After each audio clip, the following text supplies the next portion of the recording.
घर में दो वस्तुओं का नाद होते रहना चाहिए। अगर नकारात्मक ऊर्जाएं नष्ट करनी है तो कोई टोना नहीं है, कोई टोटका नहीं है, कोई तंत्र नहीं है, कुछ नहीं।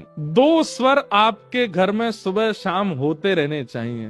पहला शंख का और दूसरा घंटी का। ये दो स्वर नकारात्मक ऊर्जाओं को नष्ट करते हैं घर से। ऐसा कहते हैं जिस घर के बालकों की निद्रा शंखनाद से खुलती है, माताजी पिताजी स्नान ध्यान करके नीचे से शंखनाद करें और वो शंख ध्वनि पूरे घर में गूंजनी चाहिए। कई लोग क्या करते हैं, केवल मंदिर में शंख बजाते हैं, नहीं, बीच आंगन में खड़े होकर शंख बजाना चाहिए। पूरे घर के कोने कोने तक उसकी ध्वनि जानी चाहिए। शंखनाद ब्रह्म मुहूर्त में सबसे अच्छा, मतलब सूर्य धीमे धीमे उदय हो रहा है और चंद्रमा अस्त हो रहे हैं उस समय 3 बार शंखनाद हो। शंख छोटे वाले शंख नहीं, उनकी पैनी सी आवाज होती है, वो नहीं, बढ़िया शंख होने चाहिए जिसकी ध्वनि से पूरा गुंजायमान हो जाए घर। ऐसे शंख जिन घरों में बजते हैं वहां कभी नकारात्मक ऊर्जा नहीं आ सकती। कई बार ऐसा होता है कि आप किसी घर में जाते हैं, हमारा तो काम ही पड़ता है लोगों के, अब तो हमने बहुत बंद कर दिया जाना, जाते ही नहीं।